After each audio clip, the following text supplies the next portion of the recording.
Friends, welcome back to my channel. അപ്പോൾ ഇന്ന് ഞാനൊരു സ്പെഷ്യൽ മട്ടൻ മസാല റെസിപ്പി ആയിട്ടാണ് വന്നിരിക്കുന്നത്. ബിരിയാണിയുടെ ഒപ്പം ചപ്പാത്തിയുടെ ഒപ്പമൊക്കെ കഴിക്കാൻ പറ്റുന്ന ഒരു അടിപൊളി റെസിപ്പിയാണിത്. അപ്പോൾ ബിരിയാണിക്ക് വേണ്ടിയിട്ടാണ് ഞാൻ മസാല പ്രിപ്പയർ ചെയ്തത്. അപ്പോൾ എങ്ങനെയാണ് മട്ടൻ ബിരിയാണി ഉണ്ടാക്കുന്നതെന്നും പറഞ്ഞുതരാം.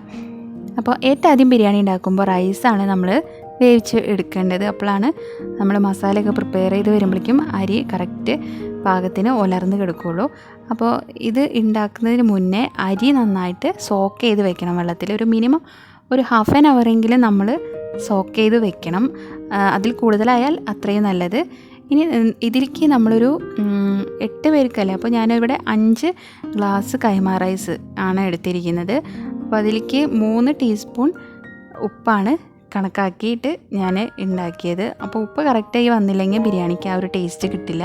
പിന്നെ വെള്ളം തിളച്ച് അരിയൊക്കെ വെന്തതിന് ശേഷമാണ് ഞാൻ സ്പൈസസ് ഇട്ട് കൊടുത്തത്. അപ്പോഴാണ് ആ സ്മെല്ല് ആ റൈസിൽ നിൽക്കുള്ളൂ സ്പൈസസിന്. അപ്പോൾ ഇവിടെ തക്കോലം, കരയാമ്പൂ, കറുവപ്പട്ട, പിന്നെ ഏലക്ക, ഇതാണ് ഞാനെടുത്ത സ്പൈസസ്. പിന്നെ നമുക്ക് മട്ടൻ മസാലയുടെ പ്രിപ്പറേഷനിലേക്ക് കിടക്കാം. ഇവിടെ നമ്മൾ 1.5 കിലോ മട്ടനാണ് എടുത്തിരിക്കുന്നത്. 8 പേർക്ക് കഴിക്കാൻ 1.5 കിലോ മട്ടനാണ് നമ്മളിവിടെ പ്രിപ്പയർ ചെയ്യാൻ പോകുന്നത്. അപ്പോൾ അതിലേക്ക് ആവശ്യമുള്ള സാധനങ്ങൾ എന്തൊക്കെയാണെന്ന് നോക്കാം. ഗ്രീൻ ചില്ലീസ്, ജിഞ്ചർ, ഗാർലിക്, ചെറിയ ഉള്ളി. അപ്പോൾ ഇതെല്ലാതും കൂടി ഇനി ഒരു മിക്സിയുടെ ജാറിലിട്ടിട്ട് നല്ലതുപോലെ ഒന്ന് പേസ്റ്റാക്കി എടുക്കണം. അപ്പോൾ ആദ്യത്തെ ഒരു സ്റ്റെപ്പിൽ ഈ ഐറ്റംസാണ് ഗ്രൈൻഡ് ചെയ്ത് എടുക്കുന്നത്. കാരണം നമ്മൾ 1.5 കിലോ മട്ടനാണ് എടുക്കുന്നത്. അപ്പോൾ അതിലേക്ക് ആവശ്യമുള്ള സാധനങ്ങളെല്ലാം കൂടി മിക്സിയുടെ ജാറിലിടുമ്പോൾ അത് മിക്സിക്ക് ഓവർലോഡ് ആവണ്ടല്ലോ എന്ന് വിചാരിച്ചിട്ട് ഞാൻ സ്റ്റെപ്പായിട്ടാണ് ചെയ്തത്. ഇതിന് 1 കിലോ ആണെങ്കിൽ നമുക്ക് എല്ലാ ഇൻഗ്രീഡിയൻസും ഒരുമിച്ചിട്ടിട്ട് തന്നെ ഗ്രൈൻഡ് ചെയ്ത് പേസ്റ്റ് പോലെ ആക്കിയെടുക്കാവുന്നതേ ഉള്ളൂ. അപ്പോൾ നേരത്തെ പറഞ്ഞ എല്ലാ ഐറ്റംസും നമ്മൾ ഇട്ട് കൊടുത്തു. ഇനി ഇതിലേക്ക് കുറച്ച് പുതിനയും മല്ലിച്ചപ്പും കൂടി ഇട്ട് നല്ലതുപോലെ ഒന്ന് പേസ്റ്റാക്കി എടുക്കാൻ പോവുകയാണ്.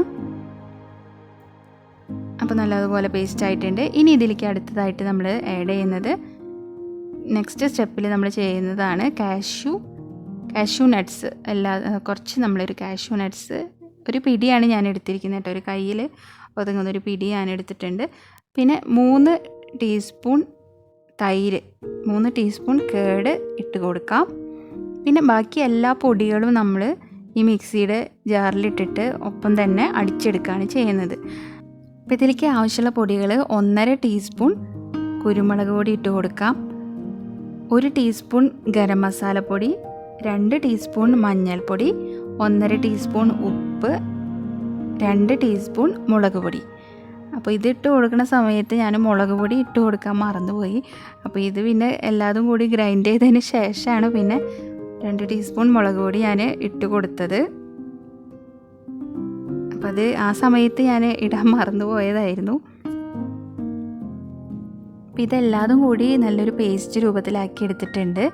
ഇനി നമ്മൾ കഴുകി വൃത്തിയാക്കി വെച്ചിരിക്കുന്ന മട്ടനിലേക്ക് ഇത് പരട്ടി കൊടുക്കാം.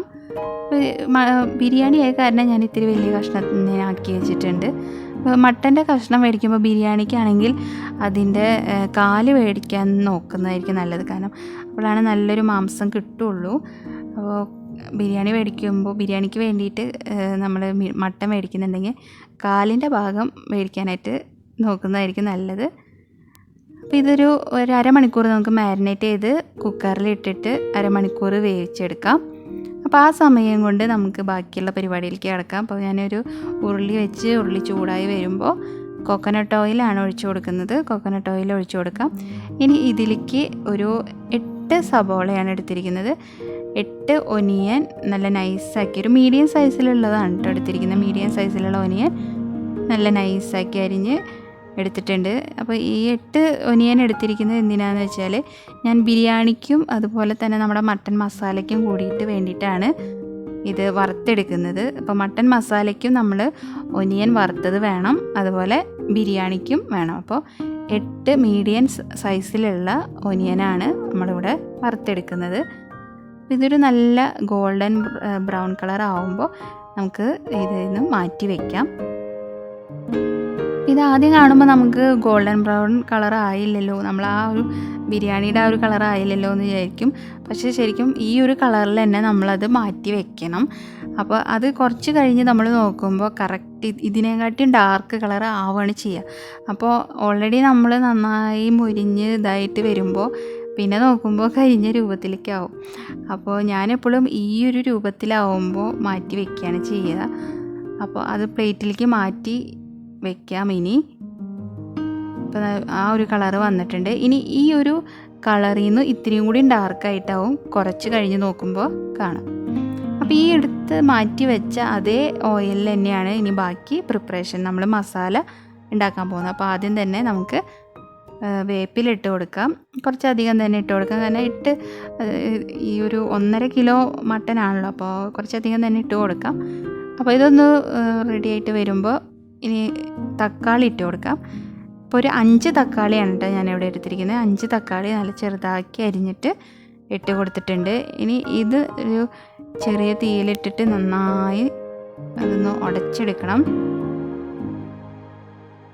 മീഡിയം ടു ലോ ഒക്കെ ആയിരിക്കും. അപ്പോൾ ഇത് നന്നായി ഒന്ന് ഉടഞ്ഞ് വരണം. ഉടഞ്ഞ് ആ എണ്ണ അതിൽ നിന്ന് തെളിഞ്ഞ് വരണം.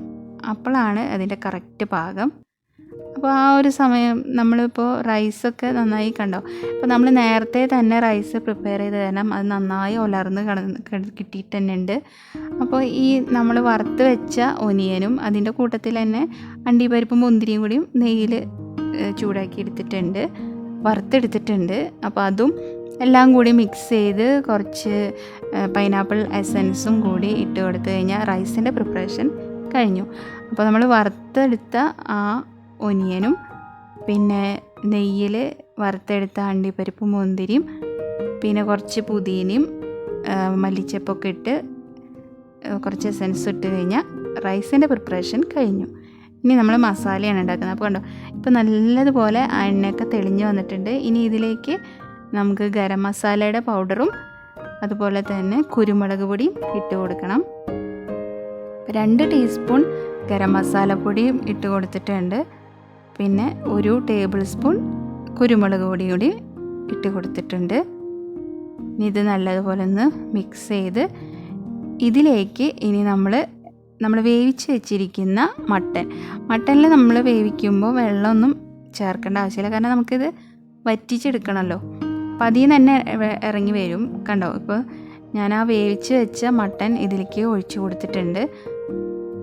അപ്പം ഈ കാണുന്ന വെള്ളം എന്ന് പറയുന്നത് അതിൽ നിന്ന് തന്നെ ഇറങ്ങി വന്നതാണ്.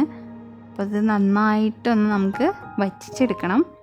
അപ്പോൾ കുറച്ച് നേരമൊക്കെ ഒന്ന് മൂടി വയ്ക്കാം, അല്ലെങ്കിൽ നമുക്ക് തുറന്ന് വയ്ക്കാം. അപ്പോൾ നമ്മുടെ ഇഷ്ടം. അപ്പോൾ നന്നായി ഒന്ന് ഈ ഒരു രൂപത്തിലാക്കി എടുക്കണം. അപ്പോൾ ആദ്യം നമ്മളിതാക്കി കുറച്ച് ആ വെള്ളമൊക്കെ ഒന്ന് വറ്റി വരുമ്പോൾ ഡാർക്ക് ബ്രൗൺ കളറ് ചിലപ്പോൾ വന്നൊന്നും വരില്ല. ഇനി ഇത് നമ്മൾ വെച്ച് ഒരു അരമണിക്കൂർ കഴിഞ്ഞ് നോക്കുമ്പോൾ നല്ലൊരു കളറായിട്ടുണ്ടാവും. നല്ലൊരു ഡാർക്ക് ബ്രൗൺ ഉണ്ടല്ലോ, നല്ലൊരു പ്രത്യേകതരം കളറ്. അപ്പോൾ അത് അവിടെ വെച്ച് നമ്മളൊരു അരമണിക്കൂർ കഴിയുമ്പോഴാണ് ആ ഒരു കളറ് വരിക. നമ്മൾ നേരത്തെ ഒനിയൻ്റെ കേസ് പറഞ്ഞ പോലെ തന്നെയാണ് മട്ടനും. ഇത് നന്നായി വറ്റിച്ച് വരുമ്പോൾ ഈ ഒരു കളറ് പെർഫെക്റ്റ് ആയിട്ടുള്ള ആ കളർ തന്നെ നമുക്ക് കിട്ടും. അപ്പോൾ ഇത് ആ കളറ് വന്നില്ലല്ലോ എന്ന് വിചാരിച്ച് വിഷമിക്കേണ്ട. ആ മട്ടൻ ആ പാത്രത്തിൽ തന്നെ ഒരു അരമണിക്കൂർ വെച്ച് കഴിഞ്ഞ് നോക്കി കഴിഞ്ഞാൽ ഈ ഒരു കളറിലായിരിക്കും പിന്നെ മട്ടൻ ഇരിക്കുന്നുണ്ടായിരിക്കുക. അപ്പോൾ നല്ല അടിപൊളി ടേസ്റ്റ് ആയിട്ടുള്ളൊരു മട്ടൻ ബിരിയാണിയും മട്ടൻ മസാലയും കൂടിയാണ്. അപ്പോൾ റൈസ് ഞാനിവിടെ രണ്ടും സെപ്പറേറ്റ് ആയിട്ടാണ് ഉണ്ടാക്കിയത്. അപ്പോൾ എല്ലാവരും ഇതൊന്ന് ട്രൈ ചെയ്ത് നോക്കുക. പിന്നെ അടുത്ത തവണ ബിരിയാണി വയ്ക്കുമ്പോൾ ഈ രീതിക്കൊന്ന് ട്രൈ ചെയ്ത് നോക്കുക. അപ്പോൾ ഈ വീഡിയോ നിങ്ങൾക്ക് ഇഷ്ടമായെങ്കിൽ ലൈക്ക് ചെയ്യുക, കമൻറ്റ് ചെയ്യുക. അതുപോലെ സബ്സ്ക്രൈബ് ചെയ്യാതെ കാണുന്നവരാണെങ്കിൽ ഒന്ന് സബ്സ്ക്രൈബ് ചെയ്ത് സപ്പോർട്ട് ചെയ്യുക. അപ്പോൾ ബിഗിനേഴ്സൊക്കെ ആണെങ്കിൽ നിങ്ങൾക്ക് ഈ ടിപ്സൊക്കെ വളരെ ഉപകാരപ്രദമായിരിക്കും. അടുത്ത വീഡിയോയുമായി കാണും വരേക്കും bye, take care. It's me Shinsa Harish.